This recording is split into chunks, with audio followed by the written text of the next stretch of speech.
अस्सलाम वालेकुम, बिस्मिल्लाहिर्रहमानिर्रहीम। हम आज करंट अफेयर्स का टॉपिक डिस्कस करेंगे। हम इंपॉर्टेंट टॉपिक्स डिस्कस कर रहे हैं। जस्ट हम टॉपिक्स डिस्कस कर रहे हैं और मैं थोड़ा सा एक्सप्लेन कर देती हूँ कि आपका इसमें क्या है।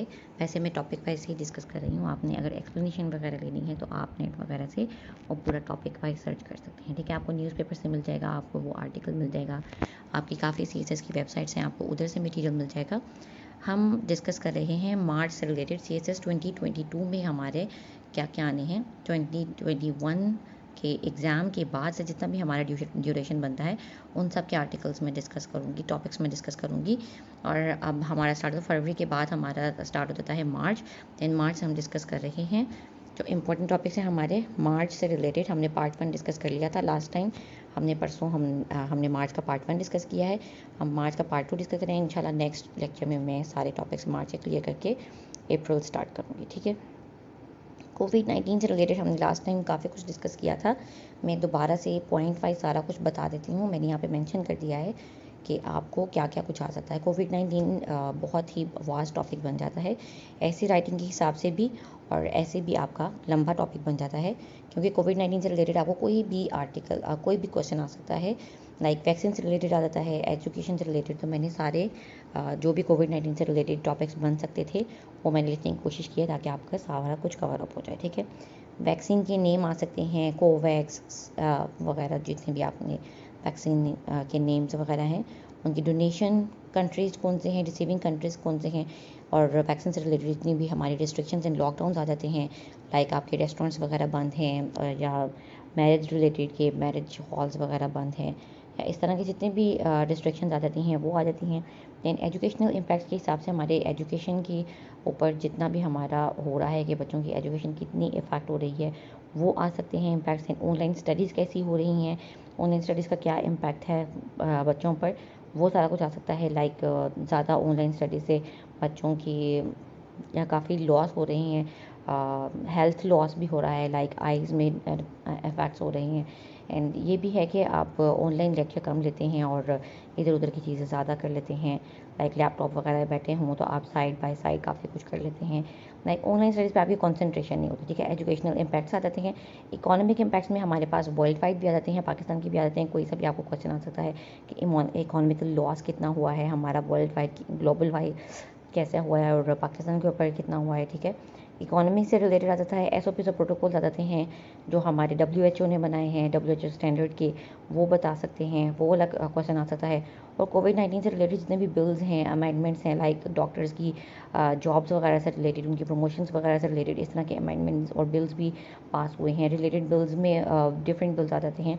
लाइक अगर कोई फॉरेन कंट्री के बिल्स हैं, उनकी वैक्सीन रिलेटेड बिल्स हैं, यहाँ पे कोविड-19 की रेजोल्यूशन के बिल्स हैं, वो सारे हमारे अमेंडमेंट्स एंड बिल्स में आ जाते हैं।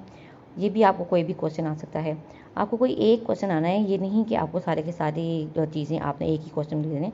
कोई भी क्वेश्चन आ जाएगा तो आपको ये नहीं है कि आप सारा कुछ लिख दो कि ये हिस्ट्री क्या थी, कैसे कोविड-19 स्टार्ट हुआ। ये सारा कुछ इतनी डिटेल में लिखने की ज़रूरत नहीं है।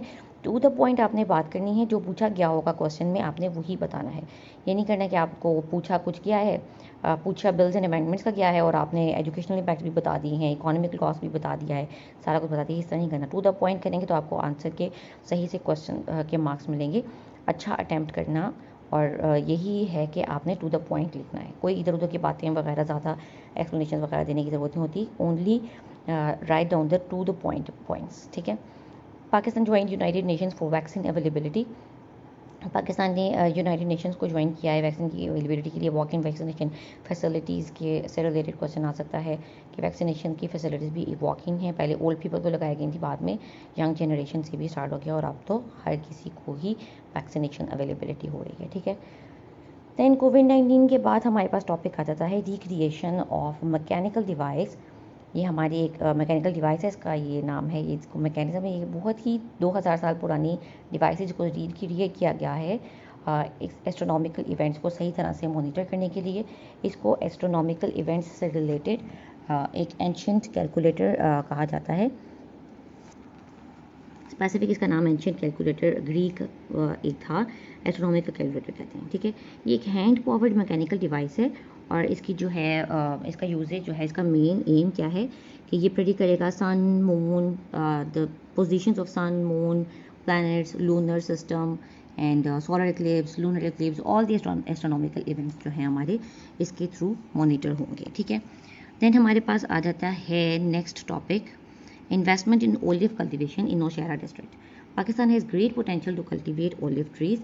हमारी जो पाकिस्तान की ज़मीन है वो इस तरह की है नौशहरा डिस्ट्रिक्ट में, वाटर स्कार्सिटी वगैरह की जितनी भी आपकी इन्वायरमेंटल कंडीशंस ओलिव ट्री से रिलेटेड बनती हैं वो बहुत इन्वायरमेंटल सूटेबल जगह है जहाँ पे पाकिस्तान इन्वेस्टमेंट कर रहा है।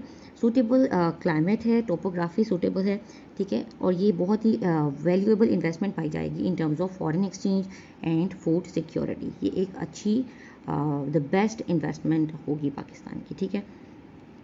फिर देन हमारे पास आ जाता है international day to combat Islamophobia. Islamophobia से रिलेटेड 15 मार्च को इंटरनेशनल डे सेलिब्रेट किया गया था। पाकिस्तान ने इस्लामिक कॉर्पोरेशन की ऑर्गेनाइजेशन ज्वाइन की थी और ये ग्लोबल लेवल पे रेजोल्यूशन के लिए, इस्लामोफोबिया की रेजोल्यूशन वगैरह के लिए कि इंटरनेशनल डे सेलिब्रेट किया गया था एंड द डेट वाज 15 मार्च, ठीक है। देन मार्च में क्या हुआ था, हाई टेक ई पुलिस डेस्क सिस्टम इंट्रोडक्शन हुई थी। पाकिस्तान में जितने भी ये पुलिस स्टेशंस वगैरह हैं उसका ई पुलिस डेस्क सिस्टम इंट्रोड्यूस कराया गया था। काफ़ी जगहों पे इस्लामाबाद से आई थिंक स्टार्ट हुआ था एंड कंप्लेंट रजिस्ट्रेशन जो थी वो विदाउट एनी ह्यूमन इंटरेक्शन थी और जो है फौरी तौर पर एक्शन लिया जाएगा। जो भी आपकी डिजिटली आप कंप्लेंट लिखवाएंगे, लाइक आप मोबाइल पे ऐप कर लो एंड आप उसी में कंप्लेंट लिखवाओ विदाउट एनी ह्यूमन इंटरेक्शन। आपको पुलिस स्टेशन नहीं जाना पड़ेगा, सारा ई पुलिस डेस्क सिस्टम कर दिया था उन्होंने। लाइक ऑनलाइन आपने उसको अपनी कंप्लेंट्स रजिस्टर करानी है और आपकी फौरी तौर पर जितनी जल्दी पॉसिबल हो सकेगा, एज सुन एज पॉसिबल फौरी तौर पर वो रिजॉल्व की जाएंगी, ठीक है। देन हमारे पास नया Pakistan housing and development authority, ठीक है, ये इसका एलिजिबिलिटी क्राइटेरिया अप्रूवल हुआ था। ये अप्रूवल हुआ था ECC से, इकोनॉमिक कोऑर्डिनेशन कमेटी ने इसको अप्रूव किया था। Related to the selection of applicants, कौन कौन से एप्लीकेंट्स अप्लाई कर सकते हैं, फंडिंग रिलीज का पूरा क्राइटेरिया उसका अप्रूवल हुआ था कि क्या क्या फंड्स दिए जाएंगे, कब कब दिए जाएंगे, पेमेंट मैकेनिज्म क्या होगी, पैकेजेस क्या होंगे हाउसिंग और कंस्ट्रक्शन वगैरह के लिए, ये सारा एक अप्रूवल हुआ था नया पाकिस्तान हाउसिंग स्कीम से रिलेटेड। ये आपका मार्च में हुआ था। देन हमारे पास आ जाता है NASA successfully carried out test of space launch system rocket.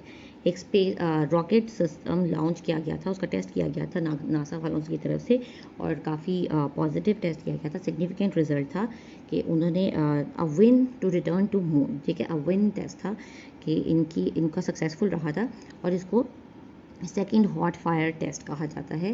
वो वहाँ सेकेंड हुआ था जो कि जाइंट मून की तरफ return to moon was got successful by the NASA team, ठीक है। ये आपके कुछ हैं। लास्ट टाइम हमने डिस्कस किया था कि स्पेस से एस्ट्रोनॉमिकल से रिलेटेड इसमें आपके 2 आ गए हैं। मोस्टली ये मार्च में काफ़ी कुछ हुआ था ये एस्ट्रोनॉमिकल से रिलेटेड। हमने लास्ट टाइम भी 2 डिस्कस किया था, एक हुरिकेन, स्पेस हुरिकेन, एक हमारा इमेजरी का था, सैटेलाइट इमेजरी का था।